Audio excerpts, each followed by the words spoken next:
ઉત્તરવાહિની પંચકોશી પરિક્રમામાં નદી પસાર કરવામાં નાવડી ચાલક તથા ભક્તો વચ્ચે બોલાચાલના દ્રશ્યો સર્જાયા. વિડીયો સોશિયલ મીડિયા પર વાયરલ. મળતી માહિતી મુજબ હાલ નર્મદા જિલ્લામાં રામપુરા ગામ ખાતે ઉત્તરવાહિની પંચકોશી પરિક્રમાની શરૂઆત થઈ ગઈ છે. ત્યારે ગુજરાત રાજ્યના અલગ અલગ જિલ્લાઓમાં તેમજ બહારના રાજ્યોમાંથી ખૂબ મોટી સંખ્યામાં ભક્તો નર્મદા નદીની ઉત્તરવાહી પરિક્રમા કરવા માટે આવતા હોય છે. જે પરિક્રમામાં આજ રોજ નદી પસાર કરતી વખતે નાવડીમાં બેસવાની જગ્યાએ નાવડી ચાલક તથા ભક્તો વચ્ચે શાબ્દિક બોલાચાલના દ્રશ્યો સર્જાયા હતા, જેનો વિડીયો સોશિયલ મીડિયા પર પવન ગતિથી વાયરલ થઈ રહ્યો છે. જાણવા મળેલ છે કે આ બોલાચાલના દ્રશ્યો નાવડીને ટિકિટના પૈસાને લઈને સર્જાયા હતા.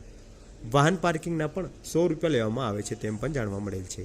મને ગામ લોકોએ આગળના બે ગામવાળા બધા ઉભા રાખી અને સલાહ આપી છે કે સાહેબ આવું લૂંટે છે તો તમે જરા હોવાળો કરો.